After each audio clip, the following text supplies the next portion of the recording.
What's up guys, I'm Phoenix Master 1 and welcome to my in-depth analysis and review of the Double Mythic Banner featuring Formortiis and also Gotoh. So I'll be going over the Anima Mythic tier list and also the Light Mythic tier list and the build options that you can run on these two units, overall just analyzing it. So we have got Formortiis as our new Anima Mythic unit, and he's a colorless beast armor, and he is easily one of the best armor units in the game because of his kit and the things that he can do. So he is going to be functioning as a safe unit inherently because of being an armor unit, and he has got Ravager as his preferred weapon. So this gives him -1 special cooldown, and he's able to inflict the guard effect and -6 attack and defense debuff on the foe in the combat. And if he's transformed, then he's also able to get +1 special cooldown per attack, and this means that he gets special charges on both enemies' attacks and his own attacks. So he can basically retaliate back with bonfires, which are going to be doing a lot of damage. And then if he's at or above 25% HP, he can get 80% damage reduction on foes' follow-up attacks. So this is pretty much going to be helping him not really care about getting doubled despite being very slow. And then finally, he does have the Armor Beast transformation, which does give him distant counter and +2 attack. And this is a very good weapon combining with his slotted name, which is appropriately named Nightmare. So this does inflict -10 attack and defense debuff on foe in the combat and reduces damage from foe's first attack by 30%. And if foe initiates combat, then after the combat, Formortiis is able to end the action of the closest foes in 4 spaces of target. So we actually see this in the trailer itself, where Neor Fafnir initiates on Formortiis and fails to kill him, and Formortiis basically ends the action of the nearest units within Fafnir from where he initiated. So this is going to be an effect where Formortiis will need to survive, because the wording of the skill is very similar to that of a smoke skill. So compare this to something like Fatal Smoke, where you need to survive to inflict the deep wound status effect, compared to Muspel, where you just need to have attacked to inflict the deep wound status effect. So it really is going to be important for Formortiis to survive so that he can end the action of the closest foe in 4 spaces of the target. And this is of course not going to be ending the action of the target itself, but again, rather the allies in 4 spaces of them. So this is going to be affecting the player phase and the Gale Force strategies in the Astra season, which I really love, so I definitely have to watch out for him. But he really does not do much against the save tank meta that is in the Astra season because of Elimine and how strong she is with her false start, and save tanks just having a field day in that season. So Formortiis doesn't really do anything in that regard, but he is going to be functioning as a mythic unit as well as a save unit at the same time, which is really good for our role. And then he has got Beast Follow-Up as a new skill, which removes his condition to transform, and he's able to make a guaranteed follow-up attack in the combat. So this guaranteed follow-up attack is actually in both phases. So Formortiis can also double in the player phase, and he's going to be able to double with this in the enemy phase.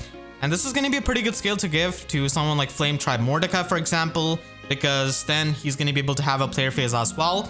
And finally, Formortiis comes with attack, defense, far save. So like I said, he is going to be one of the best save units in the game right now because of the 30% damage reduction on the first attack of foe, then the 80% damage reduction on their follow-up attacks, the -16 attack and defense debuff that he can easily inflict on the foe, along with the guard effect, and the fact that he's going to be able to retaliate back with bonfires because of these special charges. So this unit is definitely pretty cracked, and he's going to be functioning really well in AETHER defense, and also in other game modes like Summoner Duels. I would say that he's a lot more of a Summoner Duels unit than he is of like AETHER defense unit, because when he's going to be functioning as a save unit in AETHER defense, he is not going to be getting any kind of mythic buffs, which is going to be resulting in a lower bulk than any kind of other save tank who's blessed with the Anima blessing and is going to be getting the mythic buffs. So because of that, I don't really think that he's the best unit to be run with the far save skill on AETHER defense. I think he works a lot better as a near save unit because the threats that you have in the range matchups are going to be insane. He will need to survive Deadeyes, Lethalities, and all of that. So that is going to be a bit, tall ask for a far save unit, especially a mythic that is not going to be getting the extra HP. So I think he functions a lot better as a near save tank. and there's no damage reduction piercing, at least that easily available for the melee matchups basically. Overall, Formortiis is going to be a really good unit, and definitely the best unit out of this banner and the best unit out of the two new mythics that we've got. He's definitely better than Gotoh. I have really no doubts about that. And he's going to be amazing in AETHER defense as a 7-slot mythic unit who can really annoy the player phase strats. And he's, one of the best far save tanks in the game, and also a really good near save tank as well. So he's going to be really amazing in any kind of game mode. Because he's amazing in Summoner Duels, which is a very cutthroat, competitive game mode. So if he's going to be good as a save unit in that, he's going to be good in any kind of game mode, in my opinion. And you will have to watch out for the damage reduction piercing specials and skills, because he really depends on the damage reduction that he gets. So definitely watch out for Deadeyes and Lethalities. And because of being an armor unit, he's not only weak to the armor effective weapons, but also to the beast effective weapons. And we do have a decent amount of beast effective weapons, but there are definitely a lot of, meta influential armor effective weapons. That just goes to show you how good he's going to be if he's still going to be a really good far save unit, despite all of that, and also a really good near save unit. So considering all things and his usage, I think he's no short of a top tier unit. And he's also going to be providing really good fodder with the far save and beast follow up. And if you want to run him on a budget, then you can simply run him with his base kit and attack defense form. But if you want to use him in AETHER defense as a near save, which, like I said, I think is a better role for him than is a far savior. I think far saves really need a lot of bulk compared to near save. So I think he can function a lot better as a near save and really annoy the hit and run strategies, the player phase strategies, the Gale Force strategies, all of those kinds of things. So near save is going to be pretty good on him if you do have a Dedu or any kind of near save. You can even get that from the divine codes actually. So that is going to be a lot better for him, and he can just retaliate back with bonfires, and you can even run Glimmer because he already debuffs the opponent's defense by -16. So Moonbow is not really going to be doing the most amount of damage, and he is going to be hitting pretty hard. So Glimmer can definitely work out, especially against the other guard effect units. And in Summoner Duels, I think we're going to be seeing him quite a lot. He's definitely one of the best far save tanks there. But the thing is that you will have to be prepared for Deadeye Duochroms and Lethality Yuris. So for that, I think pre-charging Sacred Cowl on him is going to be helping a lot. He does have the damage reduction, which is good, but you pretty much need a special that cannot be pierced by damage reduction piercing specials like Sacred Cowl or Aegis to function in Summoner Duels, because it's very cutthroat. And nukes are designed to kill the far save tanks. So it could be run easily with Duochrom, Asker, or Duo Asker, or even with the Secret Maneuver Captain skill. But if you really want to invest into him heavily for Summoner Duels, then I think that Hardy Fighter is going to be, really good, because Hardy Fighter allows you to pre-charge Aegis, and Hardy Fighter also gives you the extra damage reduction, which is really helpful in surviving many of the threats. And this is pretty much going to be the build which I think I'm going to be running if I do get him. So he is going to be functioning really well there, and you can even run him with Miracle, and he's going to be truly really annoying. Now you can just run the far save build with Ymir, and he's still going to be pretty good unit. But with Hardy Fighter, you have to pretty much find a way to transform, or in many matchups it doesn't really matter if he transforms or not in Summoner Duels, because survival matters a lot, and he does get the 80% damage reduction on the follow-up attacks as it is. So even if he doesn't transform, I don't think it's going to be a very big deal in many of the matchups.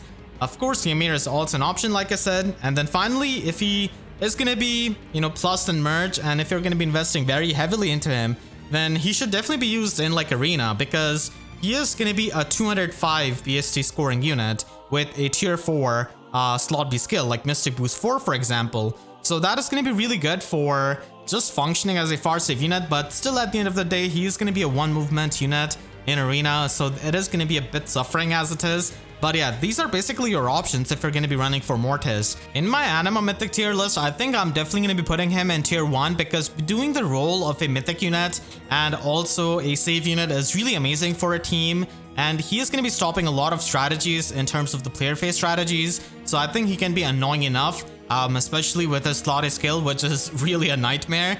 And then we do have Arvel, the previous Anima Mythic unit. So Arvel does boost the resistance of your allies, which is really helpful for making your team, Elimine proof especially if you run Bridal Katria with a resistance stacking build. And same goes for Mirabilis. Ultimately, she is going to be giving you that resistance buff, and she is also a dancer. So whenever you can do like 2 roles at the same time with the mythic unit, it's really good. Like Mirabilis is going to be functioning as a dancer as well as a mythic unit. So that is really good. And Mila is not here in the season. The only form of isolation that is present is going to be Bridal Fiorm. But basically, in my opinion, these are the cream of the Anima Mythic unit when it comes to the rankings, and these are the best ones to invest into. And keep in mind that 2 of these actually share the same banner in Formortiis and Arvel, which is really good. And Arvel can also function in like Summoner Duels as an AoE nuke. Formortiis is also really versatile and can function in Summoner Duels as well, so both of these are going to be pretty versatile unit, while Mirabilis is a mythic dancer, which is always good.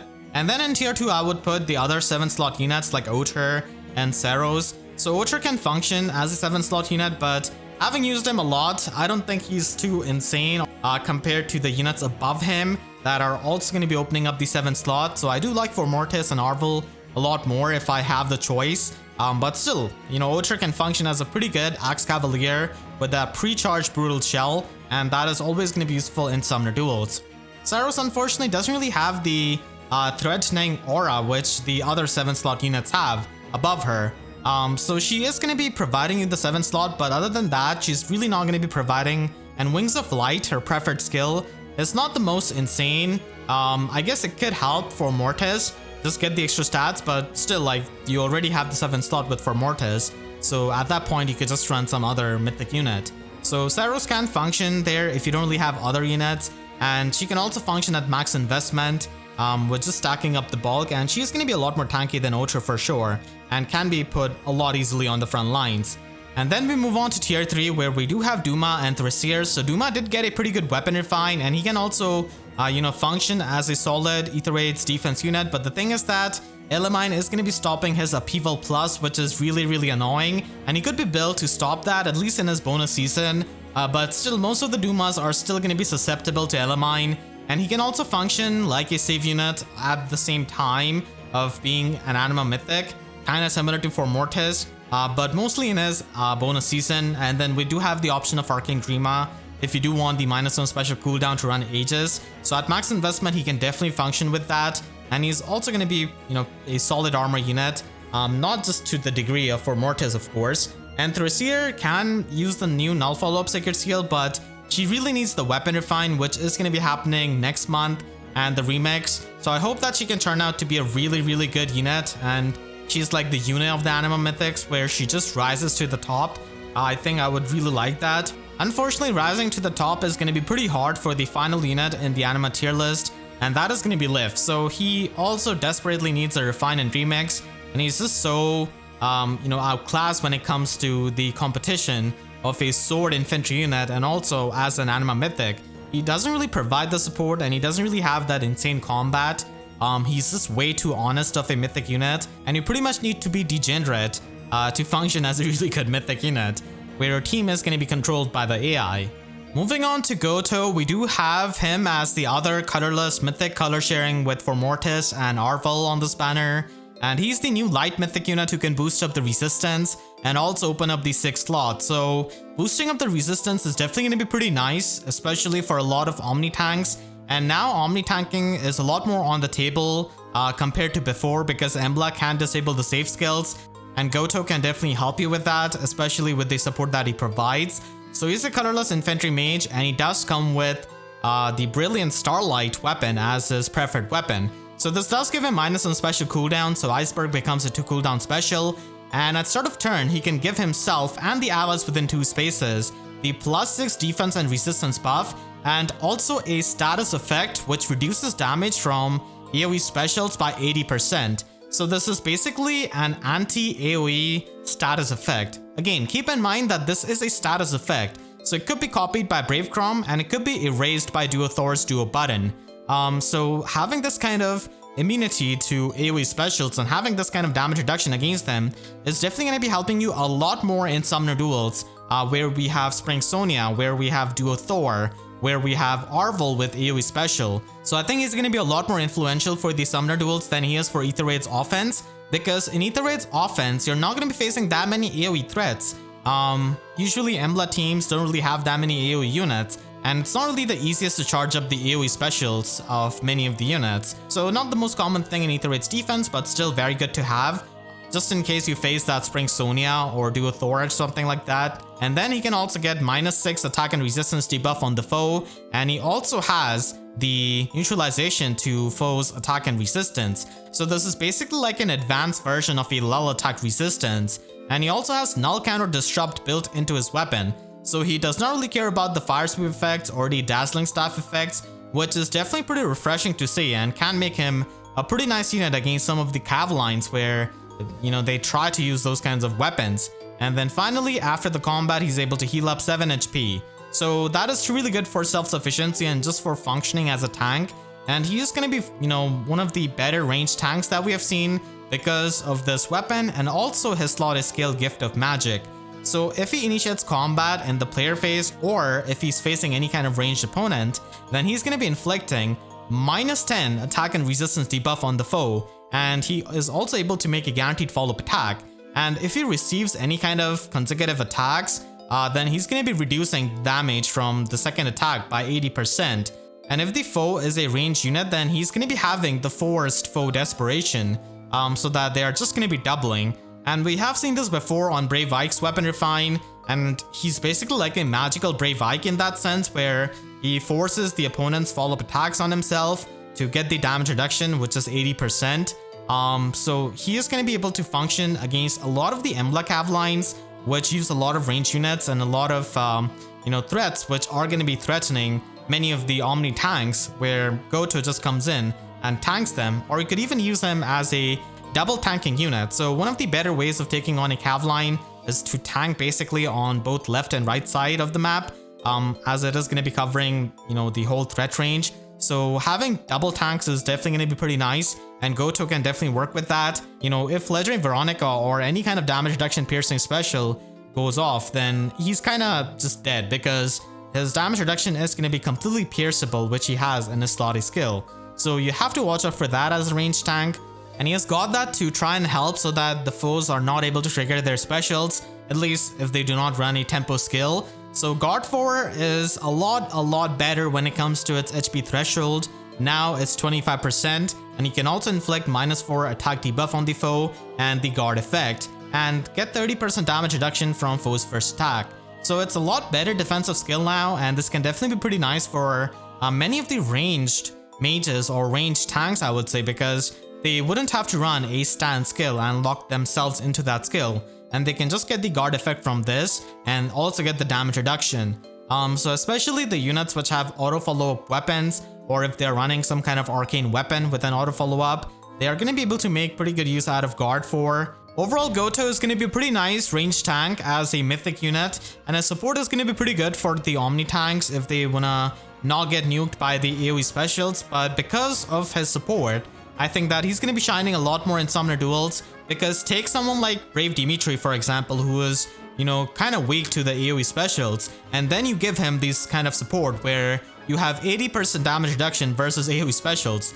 So he becomes a really good raid boss or a frontliner in that regard. So he's going to be a pretty nice unit for that, for supporting a Summoner Duels S team, for example, which is going on right now. So this is a pretty nice timing for him. But he's going to be susceptible to the damage reduction piercing, and especially the damage reduction piercing from the null guard or half tempo opponents like Legendary Veronica, for example. So you definitely have to watch out for those kinds of units, especially because he's just going to be forcing their like doubles on himself because of having this kind of forced desperation.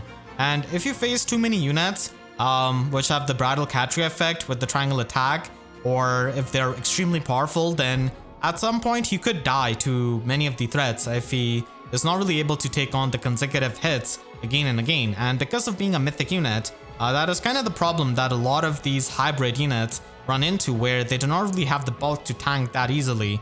So Gotoh is still going to be functioning with his damage reduction and his stats, but the fact that he cannot really get the mythic buffs himself is going to be limiting his tanking potential in a way, but still a pretty solid range tank.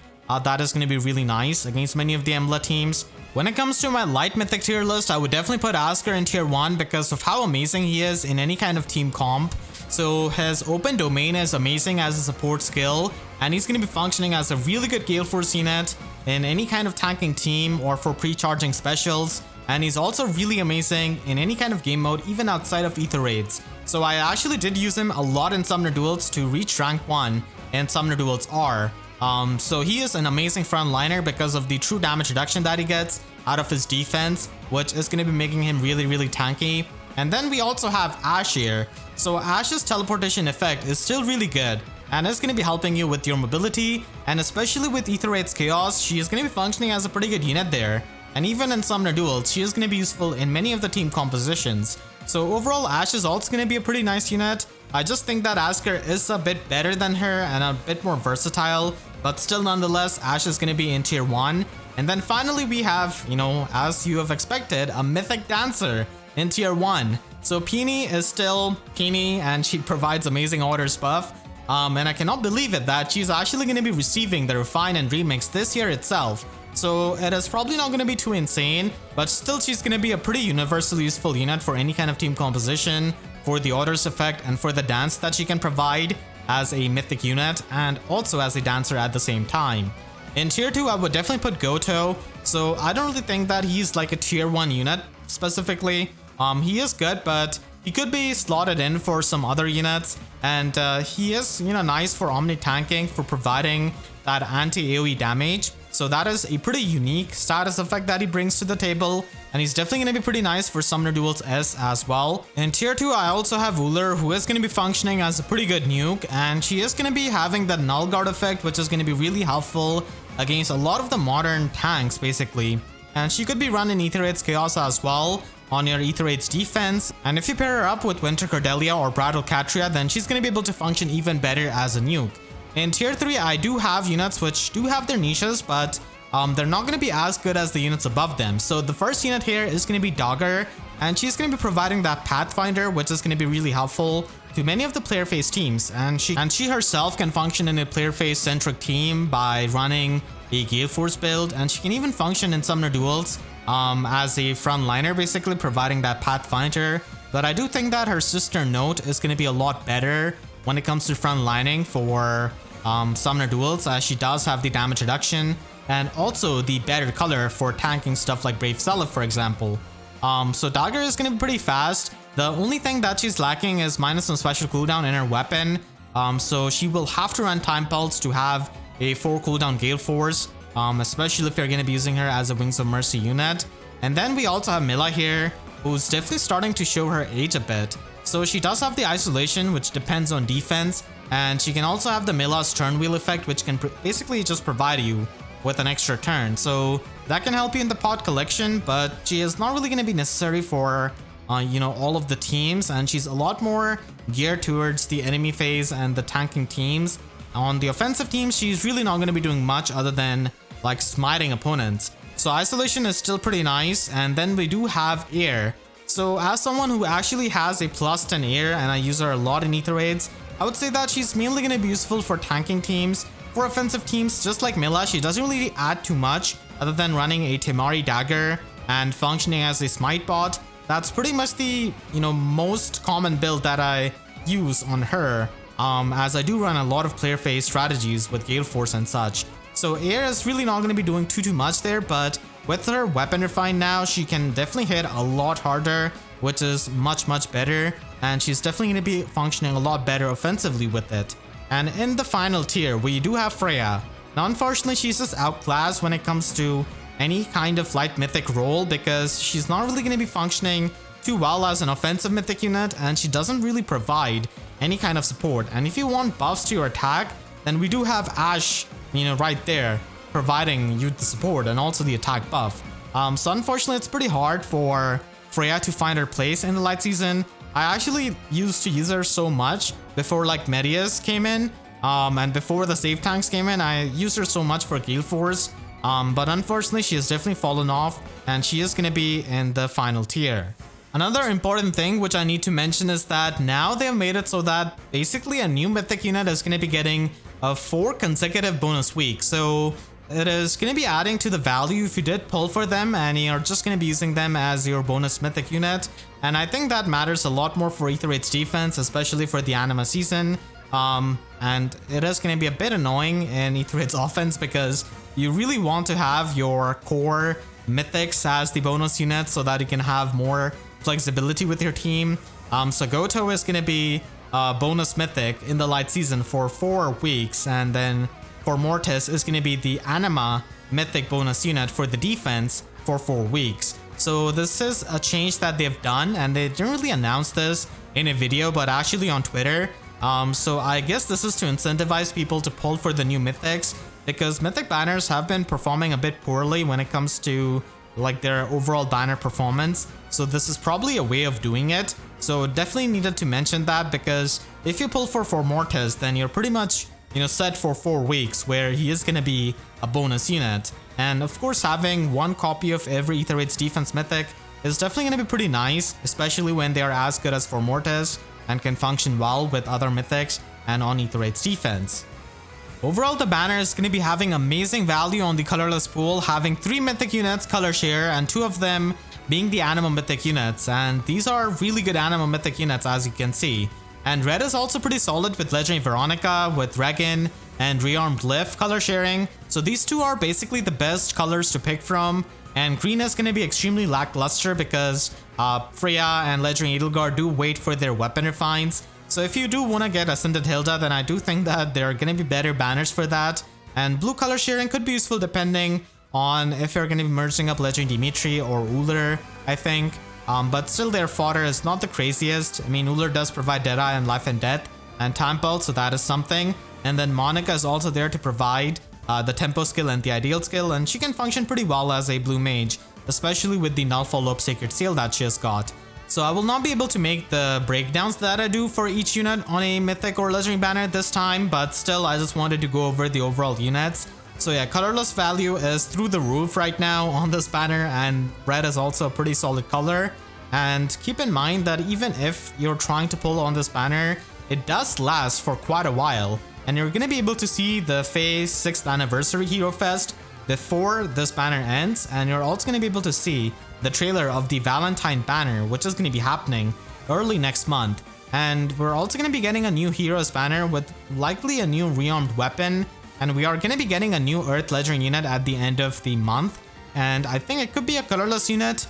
Still, I think that one of these units could be in like a Hero Fest banner for the 6th anniversary, like you know, maybe female Byleth or maybe Eitri or Thor. So if they free up the blue or the green slot, then maybe the new legendary unit could be blue or green, but it really depends. So next month we're going to be having a legendary banner, something like this, and a new Earth legendary unit based on the seasons that we know so far. Make sure to share this video with your friends if they're really excited for Formortiis and Gotoh. And if you did enjoy this video, then please be sure to leave a like and a comment. Helps me tremendously, and if you really enjoyed, you could always support me directly by using super thanks down below or by becoming a YouTube member. And for more FEH videos, make sure to subscribe and hit the notification bell, because YouTube sub boxes are about as functional as Gotoh's forced desperation against hardy bearing. So with that said, I'll see you guys next time. Thank you so much for watching and have a great day.